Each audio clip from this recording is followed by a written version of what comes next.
I'd rather have Joe Biden drooling than any Republican. Welcome to this week's Wacky Moments of Leftist Extremism. The week began with a tragic shooting of 5 people in Texas on Sunday by an illegal alien who was deported from this country multiple times.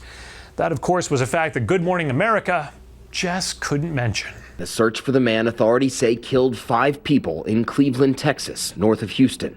Officials say the suspect, Francisco Oropesa, is still on the loose. Some 200 officers now going door to door looking for him.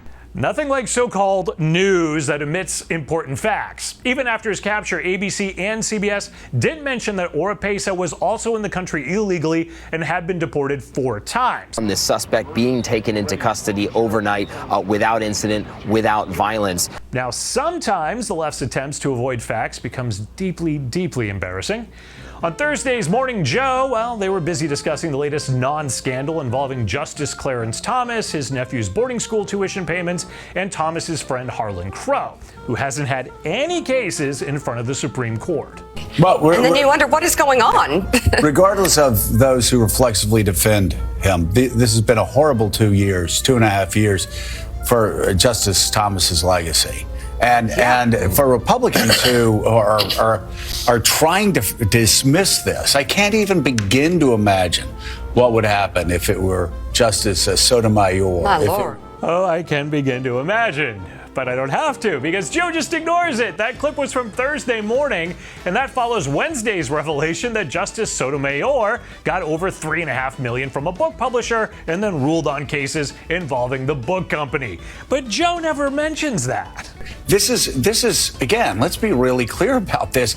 Everybody at this table would be shocked and outraged and be critical if this were a liberal justice, a left-wing justice. Just not outraged enough to do a story on it. I mean, can anybody take MSNBC seriously? You're talking about the need to be objective. Yeah. I would argue it would be non-objective if we didn't treat this as the clear-cut, scandalous behavior it is. It doesn't matter whether he was appointed by a Republican president or as a conservative jurist. This is very evidently clear-cut, problematic ethics. I don't think MSNBC knows a thing about ethics. They just want to hammer a conservative justice, even though they admit there is no evidence of wrongdoing. It does not appear that there is any evidence that Justice Thomas made any decisions directly advancing the interests of Harlan Crow, but that's not the point. Having evidence or proof of wrongdoing, that's not the point. Yeah, the point is he's not a lefty like Sotomayor, so endless hours must be spent calling for him to step down. What would happen if it were Justice Sotomayor? Another topic revealed on Wednesday and then ignored by the leftist media on Thursday was a bombshell whistleblower report alleging that Joe Biden was involved in an influence peddling and bribery scheme. Inside knowledge, supposedly, that the FBI is holding sensitive documents about this. And the big question is, what's the FBI been doing about it? How long have they had it? What investigative steps have they taken? Good questions. Just don't expect the leftist networks to ask them. No coverage from the big three. They ignored this stunning revelation. I mean, you know, whistleblower claims that Joe Biden took bribes from foreign agents. That's definitely not newsworthy. In fact, the NBC Today show knew what was really important to cover that day. So, let me start here with the fleece sweatshirt. Okay, love. Okay, so this is washed, pre-shrunk, super cozy, year-round weight. It has fleece inside. It's the hoodie. Yeah. It will have the Today Show shot the scenes tag in it when you get it. And the options are all really represent what the show is. Love today. Oh, I love that. Happy today. And everyone said Savannah would love this. This is my fancy sweatshirt. Very And I could just see your mom sporting this as well. I mean, this really represents everything that this show is about. Not everything, or the shirts might be as blank as their minds. But for some real vacant mental space, let's do our weekly visit to the set of ABC's The View, where there's always ample air in the heads of those that surround the host table. This week, we learned that Whoopi Goldberg doesn't believe in Antifa. She thought it was the name of a cat. No one has found Antifa. We've heard a lot about Antifa. I mean, they have I thought it was a kitty cat. I thought it was a kitty cat. I mean, they have websites that have recruiting. You know, you knew that wasn't going to end well when she started off her sentence with, "I thought." I mean, the first time is always the hardest, isn't it, Whoopi? But intelligence has never been a selling point at The View.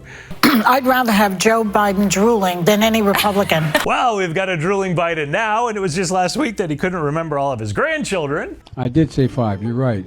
So let me see, I got 1 in New York, 2 in Philadelphia. There's 3 because I got 1 granddaughter who is, I don't know. So the media took its proper cue, and the networks drew a big blank when it came to coverage of Joe Biden's delinquent son, Hunter Biden, appearing in an Arkansas courtroom to demand that he pay less in child support to a daughter he's never met and Joe won't name, Navy Joan Roberts. The contempt hearing comes as part of a paternity case brought by London Roberts. Roberts has accused Hunter Biden of ignoring previous court orders and withholding evidence. Of course, the case was looking into Hunter Biden's finances to determine his income streams, which could reveal potential criminal activity. So the Big 3 evening newscast just had to ignore that because that could make the Biden family look bad. I'd rather have Joe Biden drooling than any Republican. Just leftist agenda pushing and hate from the media. No thought need be involved. Never again elect a Republican. It's that simple. They're bad faith actors. And of course, there's no pushback on those comments from the hosts of MSNBC because that takes some actual thought. It's easier for them just to get a cup and catch that leftist drool. I'd rather have Joe Biden drooling. Eric Shiner for MRC-TV asking you not to drink the cup of leftist drool.